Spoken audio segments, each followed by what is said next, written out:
So for today, as I said, this will be kind of the flow of the session.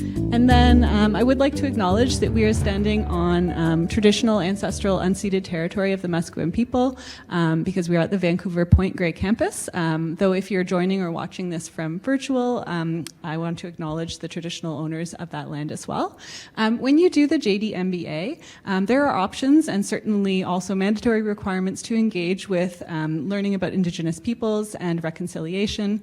Specifically in our climate track, there's a course on Indigenous relations and the climate economy, so a lot of opportunity for learning and to explore this area too. We have our host today, who you'll meet in a moment, myself, Nicole Kelly. I'm the Senior Manager of Recruitment at UBC Sauder, and we also have this session put together by one of our current students who's also an ambassador for the MBA program.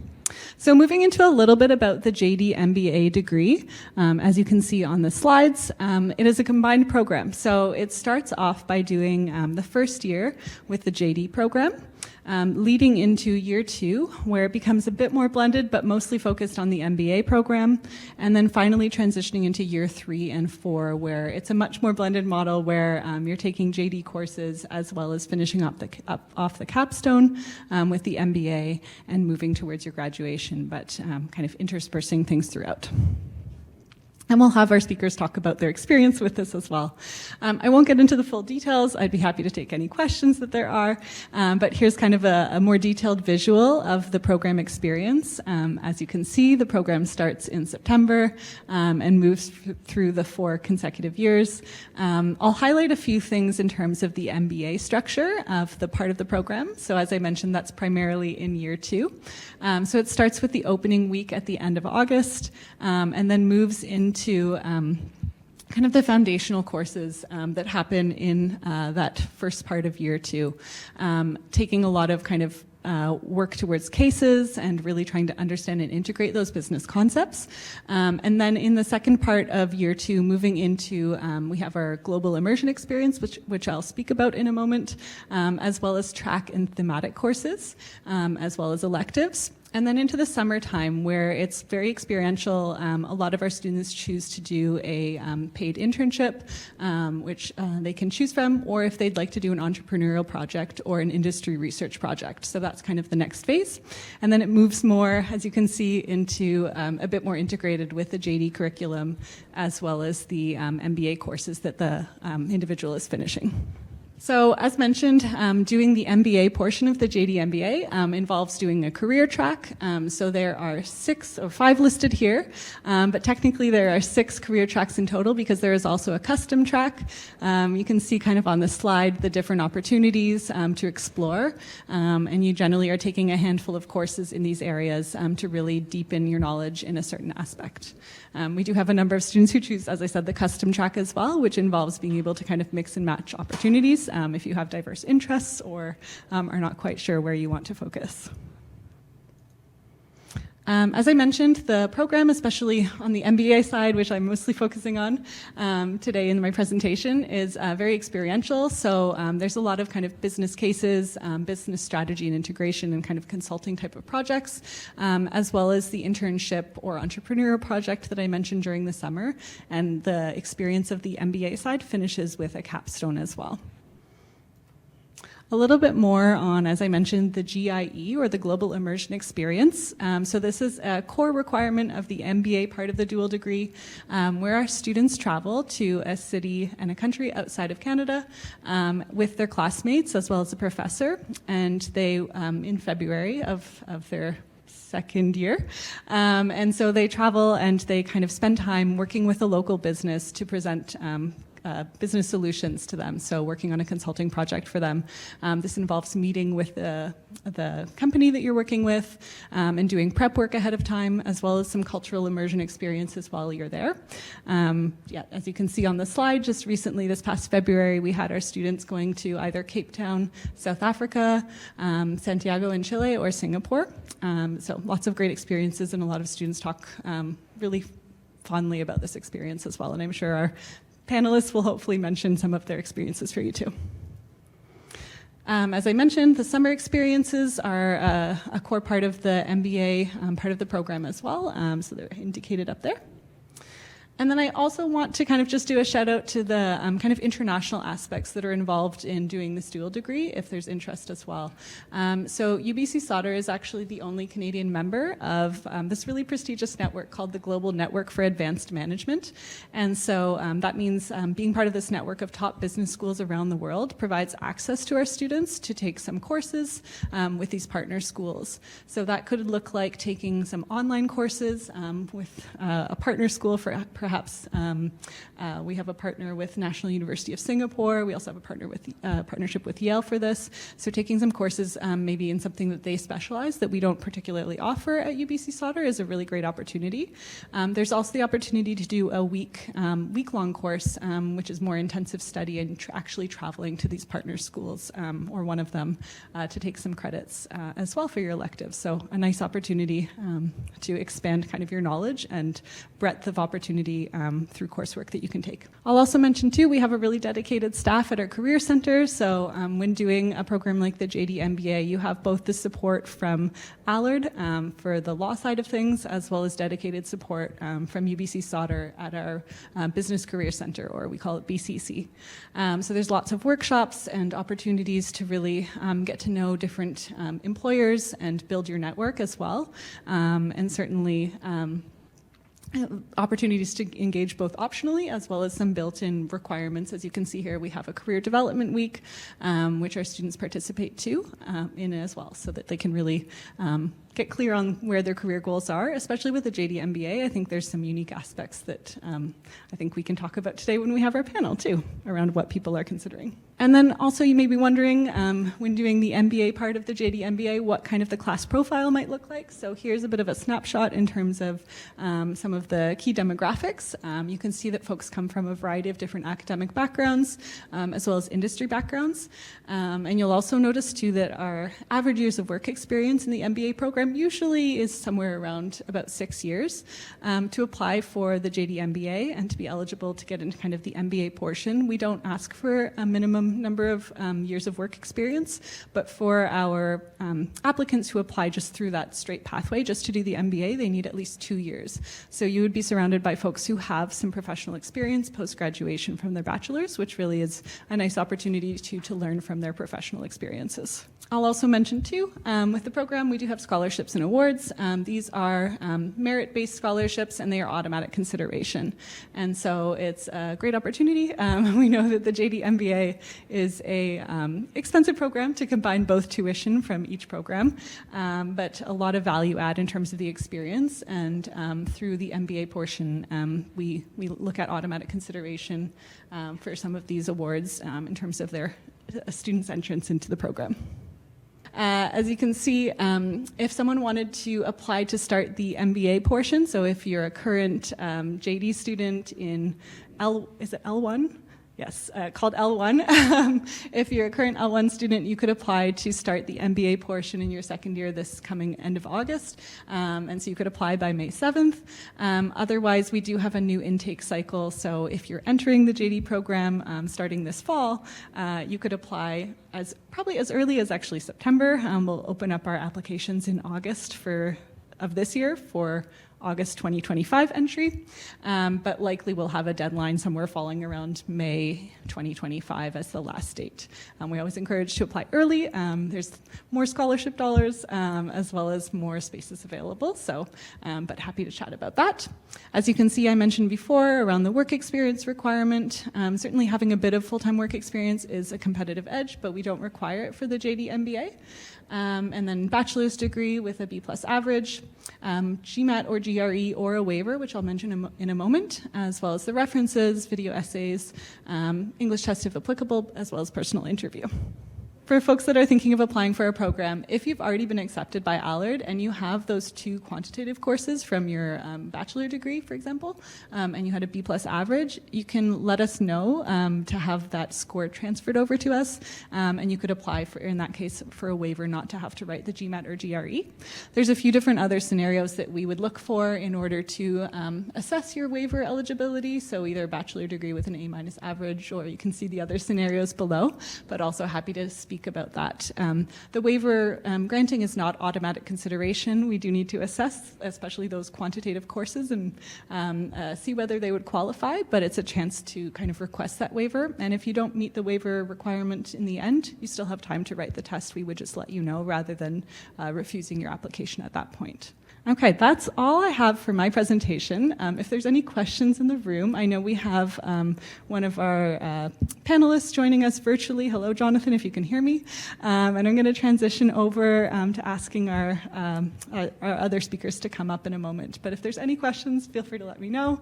I'm not seeing any. Okay, perfect. I'm always happy to connect. I will share my email as well, so you can contact us at mba@sauder.ubc.ca if you want to get in touch with our team to ask questions about the program. Thank you so much, and I will pass it over to Christian. So it's my pleasure to bring on a couple panelists, and as Nicole mentioned, we also have Jonathan joining us virtually. So I can introduce our first panelist, Grace, who is a JD+MBA properly in the program. We actually started law school together back in 2020 during the COVID days. And Grace is graduating very soon. So thanks so much for joining us, Grace. And then I can also welcome Samson Chan, who is an associate general counsel at London Drugs, and actually did the JD program and then the PMBA program. So a slight variation kind of on this. I'm also a slight variation on this, having graduated from the JD program last year and then getting into the MBA in the fall, and then I'm currently doing that. So yeah, thanks so much for joining me, guys. And Jonathan, maybe we should test if we can hear you or see you. Hi there. There we go. Perfect. We've got him right there. Awesome. Can you see us? Microscopically. Okay. You know he exists, so that's great to have. Awesome. And Jonathan also is a JD+MBA graduating in 2021 and is currently an associate at Thorstensen. So thanks so much, Jonathan, for joining us. Awesome. So I just got some questions here, but I think the best way to start for this is just getting you guys to speak a little bit to your experience, kind of going through law school, and how did you come across the JD+MBA or the MBA, whatever the case was, and how you made the decision to go into that. So if you can give a little bit of insight to that. So I'll start with Samson. Sure. Is he coming? Awesome. Thanks so much, Samson. So I'm Samson. I'm Associate General Counsel at London Drugs. Before the JD, so that was 2013, I was a public health researcher. So I work at BC Center for Disease Control with people like Bonnie Henry during the last pandemic. So that's decades ago. And then did the JD 2013. And then when I was moving in-house during pandemic, it was kind of good timing to, I guess, improve my skills and what I think would fit for in-house roles. I think I needed more business foundation. And London Drugs, being a very supportive employer, supported my decision to do the PMBA during the pandemic. So that was 2021. Hi everyone, I'm Grace. I am currently in 3L at Allard, which is the 4th year of the JD+MBA program. So I started in 2020 in 1L, and then I did the MBA year, and then I did the MBA/2L year last year, and then now I'm just finishing 3L. I'm going to be articling in August at a firm downtown. And I think one of the questions was whether you did an undergrad in business. So I actually did do an undergrad in business. So if anyone has any questions about potential overlap, I'm happy to answer those questions. Thank you. Awesome. Thanks so much. And Jonathan, I'll pass it to you. We can also see you microscopically if you'd like to give your little introduction. Absolutely. Thanks for having me, and I'm sorry I can't join you in person today. I pursued the JD+MBA after my undergrad, and then a brief period where I was in investment banking in the U.S. And I really enjoyed that.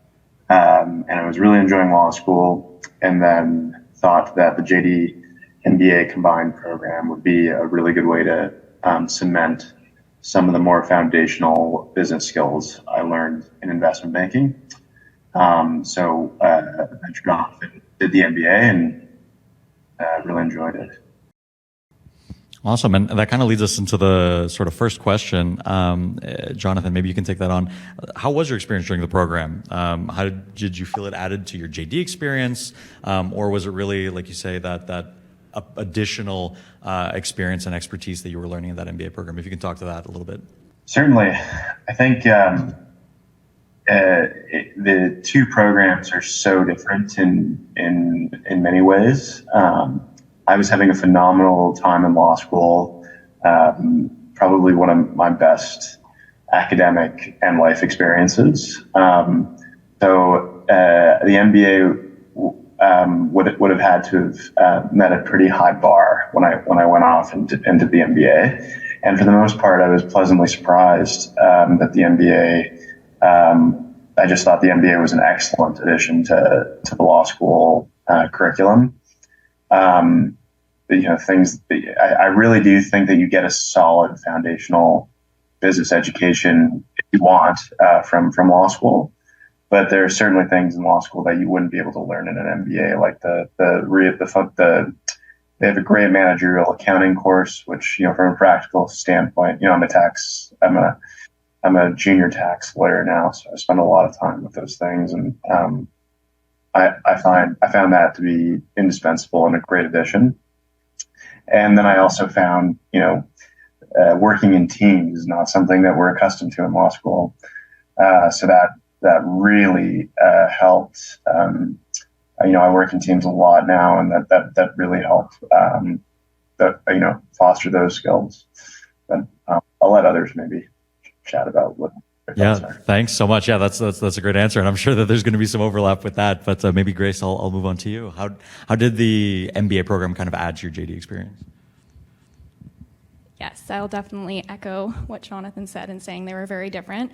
I loved both, currently love both for different reasons, but I think the biggest difference and impact from the MBA that was in addition to what you would see in law school is that aspect of group work, of teamwork, the presentations that you were doing, the kind of amount of assignments and repetition you were getting with the material I found was extremely helpful.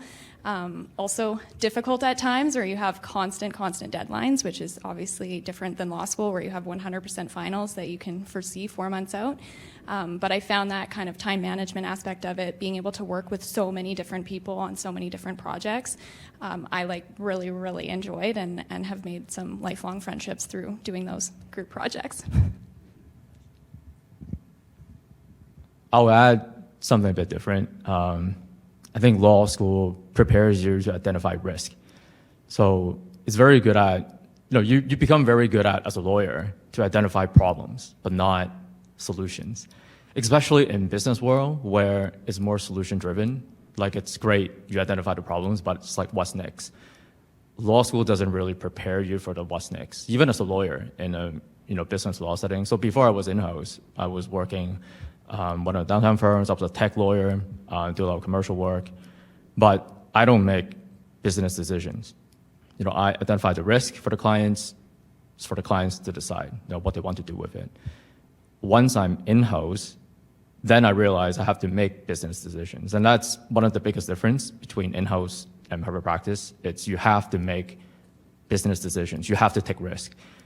So something like an MBA helps you find solutions. So I do find that's the biggest difference. You go from just identifying risk to knowing what the risks are and coming up with solutions. So I would say that's how they complement each other like the most. Awesome. Thanks so much, Samson. Yeah, and I'll give the mic back to you on to our next question to say, how in going through the program, how did you notice that, work-life balance was? How did you feel that the dynamic of the program was different to law school? I think Grace alluded to that a little bit. What are some things that people should maybe be considering, good and bad, when thinking, hey, I've done a year in the JD program, I've kind of seen the flow of that. How does the MBA kind of shift those expectations?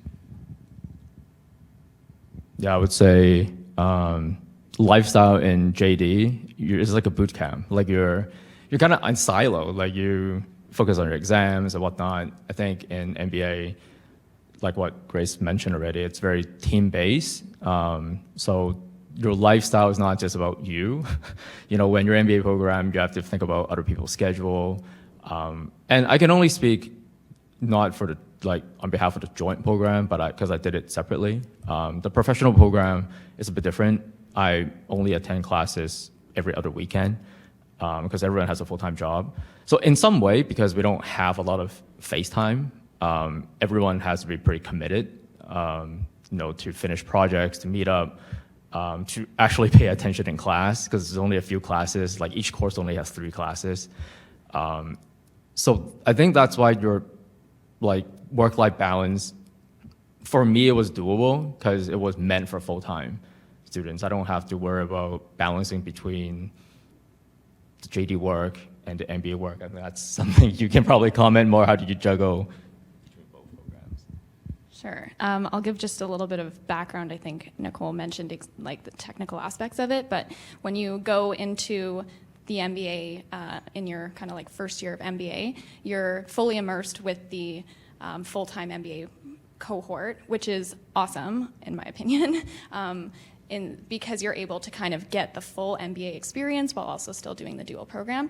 So there wasn't really a lot of overlap with JD in that first year, but in the second year, my third year of the program, you're kind of balancing a bit between half MBA, half JD, and then you might have the 2L recruitment cycle if you're going that route with the law firms. So that can be a little bit challenging. However, you kind of have a lot of foreseeability about that, so you can kind of manage your schedule accordingly. I think, we were just discussing it, I think I had 4 courses in the MBA to finish in my first term, I guess, of when I was back at law school. So it's a little bit different because the MBA courses run on 6-week terms versus obviously law school is the regular terms, September to December. So you kind of have to keep that in mind when you're managing your schedule, but you take less JD courses, so I think I took 2 or 3 and then some MBA courses. So I kind of actually enjoyed that term, one of my favorites, because you sort of got a little bit of both. I got to be back in law school with my friends from 1L, but I still got to be with all the people that I met in my first year of MBA.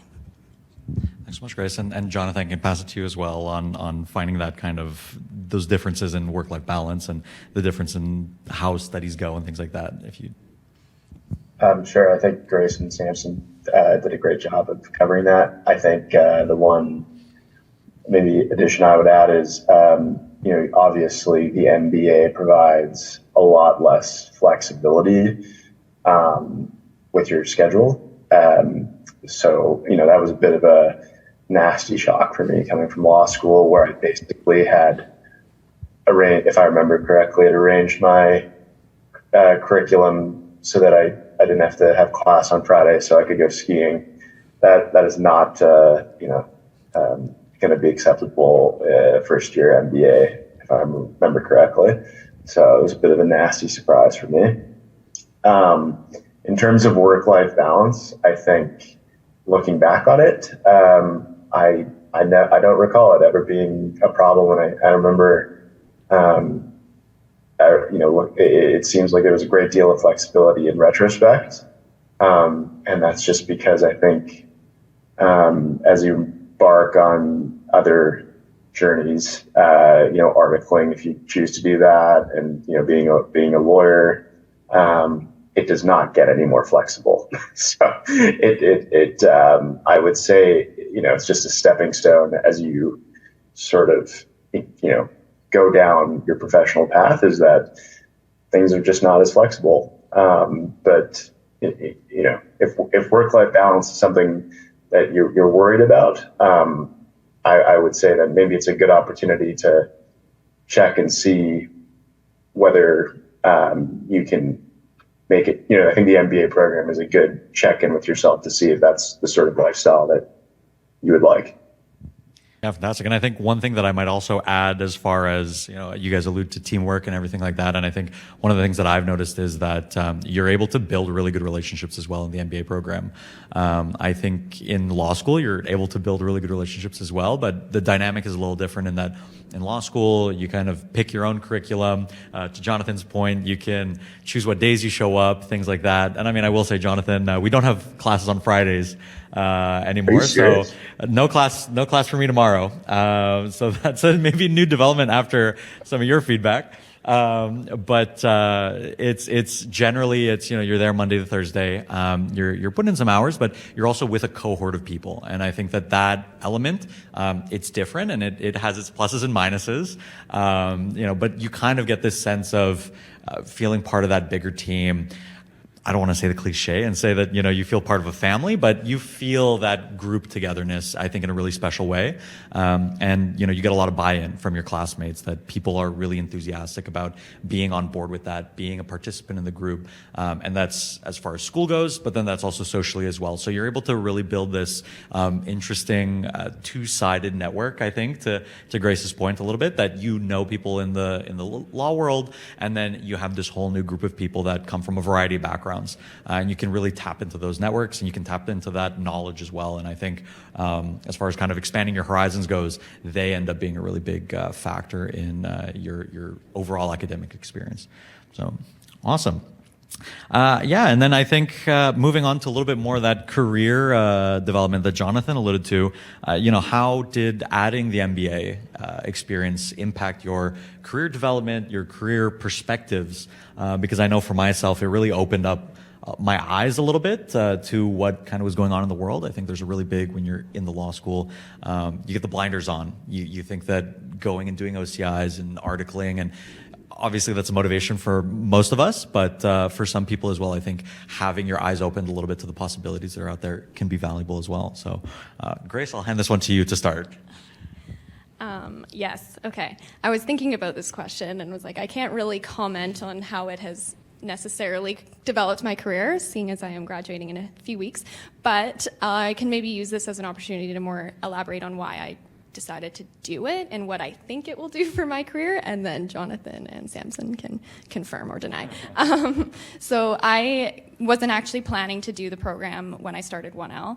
I went into 1L, I'm just focusing on law school, and then it kind of was in the back of my mind, and I went to a session like this, and then I kind of was sparked my interest again. I'd always had that interest in business. I have an undergrad in business and was pretty confident I wanted to do business law and corporate law, and was kind of starting to think about those different opportunities that are out there, whether that's within a firm or outside of a firm, in-house or in other roles, and started kind of asking questions to people like Samson and Jonathan who have the degrees, and saying, how has it helped you? How have you seen it being beneficial? And that really made a big difference in my decision to do it. And I think ultimately I was really just looking to expand my sort of like business mindset and business perspective, and being able to open more doors for myself, probably more in the future, but also just in the short term when I'm at a law firm, being able to, be more confident speaking the business language, being more confident understanding clients' businesses, and having that perspective that you don't necessarily get in law school. But I'll pass on to you. Thank you. I can confirm. This. I think with the MBA, you realize there's life beyond law firms. There's life beyond being just a service provider. Because like I said, like as a lawyer, especially in private practice, your role is pretty limited. You're good at doing the legal side of things, but in an actual deal, so, say from a business lawyer perspective, that involves so many other things that you're not part of. Having something like an MBA gives you business foundation and the credibility and the network for you to go beyond the traditional, what people think lawyers look like. You'll be opened up to C-suite positions. You'll be opened up to potential business partnerships with people. You can open your own business. Like people I know who moved away from the private practice, or even people who are still in private practice, those with more of a business mind are able to really leverage that and either climb up within the firm to be the managing partner, because now they can rainmake, they can actually instruct the clients what to do in the business deal. That's very different than a lot of business lawyers. Or those who moved out, like myself, like the general counsel is no longer like the only path. Like there's a lot of opportunities within the organizations, and you can only do that if you can demonstrate you can do more than just legal stuff. So for me, it helped a lot because when I joined London Drugs in 2020, I joined as a corporate counsel. 4 years, now I'm the associate general counsel. And a big part of that is my ability to communicate with the different business departments. I'm no longer seen as the department that says no.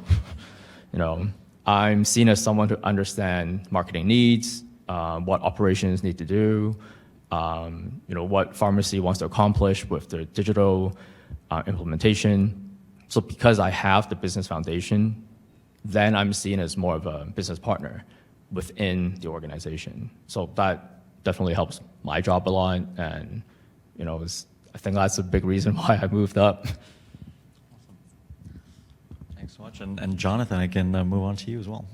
Yeah, I think those are great points that I can definitely relate to. I particularly like the comments around widening your perspective to the opportunities that are available in Vancouver and beyond. I think, frankly, people in law school can get a little insufferable around the OCI period, and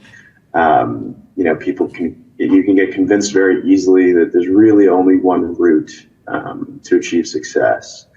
And I think that is maybe a dangerous perspective, and one that you should just keep in the back of your mind. And I think the MBA allows you to gain a broader perspective. But that's already been touched upon.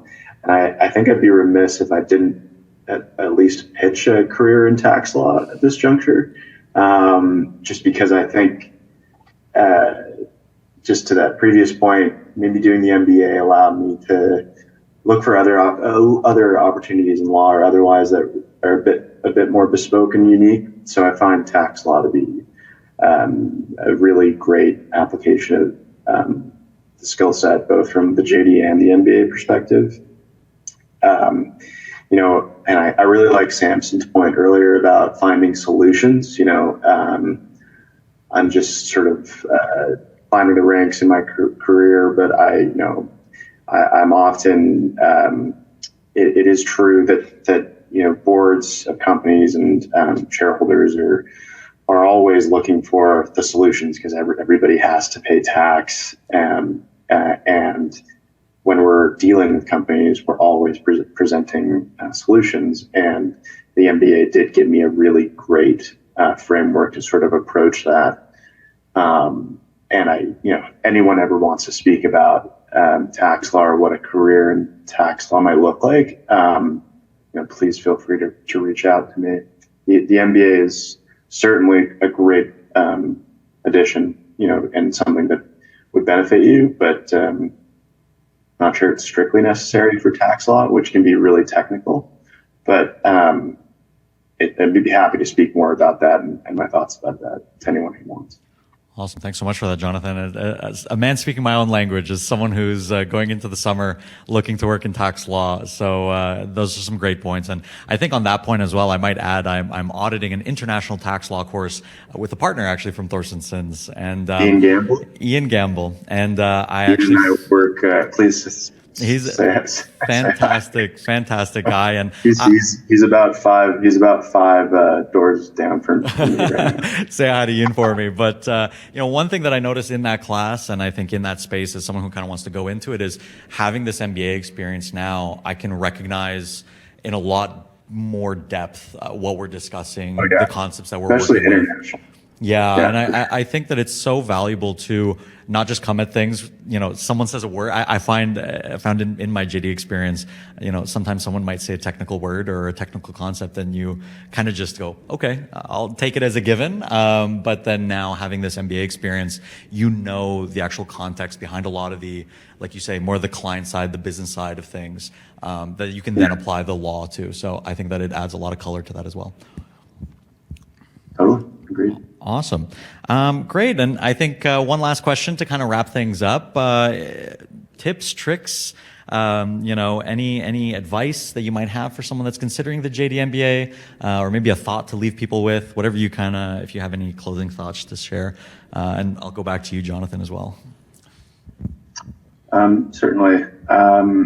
Obviously, the decision is going to be a very personal one, and one that you shouldn't necessarily make lightly. Talk to as many people as you can. And there's so many, just being in the room that you're in right now, you're already way ahead of the curve in terms of the opportunities that will be available to you. So I'd highly recommend the MBA, but if it ends up it's not for you, then there will be for sure other opportunities that will come your way. And I'm always available to talk. Yes, I think Jonathan touched on some good points. I would say, echoing, know why you're wanting to do the program.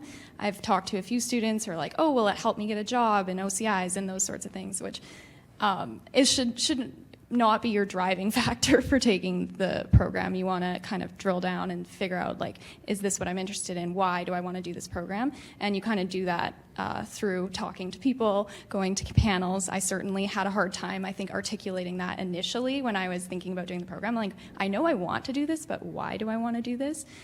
So really taking the time to sort of find those answers and think about it in what makes sense for you. As Jonathan mentioned, it's extremely personal. You will absolutely not be with the majority of law students. It's a pretty small group of people that end up doing it.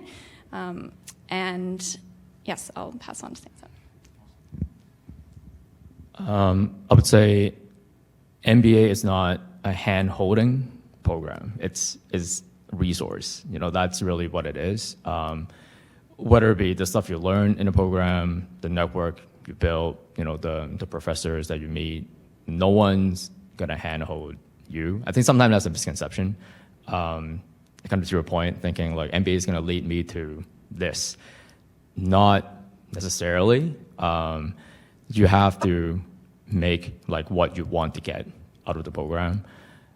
So you have to be quite open-minded, I think, and be realistic. Like, for example, even for networking, you're probably not gonna like half the program of the people there.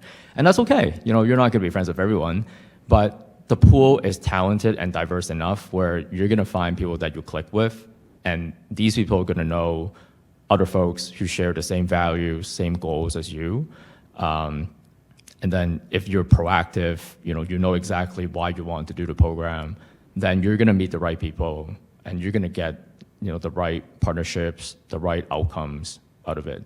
So I'll just give an example. For me, I really love the GNAM. So that's the international sort of exchange opportunities that Nicole kind of talked about. I specifically keep doing the courses at one of the university in Tokyo. So I kept doing it. I really like, what they're offering because they offer a really like intercultural mindset to how you run a business. I know the faculty so well to the point I'm writing a business paper with them right now. And that's an opportunity I could only get if, because I attended the program and I took advantage of the opportunities that were given. Thanks so much, Samson. And yeah, awesome. Thanks to everybody. I'll leave it open if there's any questions. We're also cognizant of the fact that first year exams are coming up, so we're happy to wrap up a little sooner as well. Are there any questions in the room? I don't think there are right now. I think people are looking to wrap it up. So anyways, Jonathan, we'll also let you go. Thanks so much for joining virtually, and we'll keep you in mind as a contact in the future. And thanks so much to our panelists here as well for taking the time today to share a bit about their experience. So thanks so much, guys.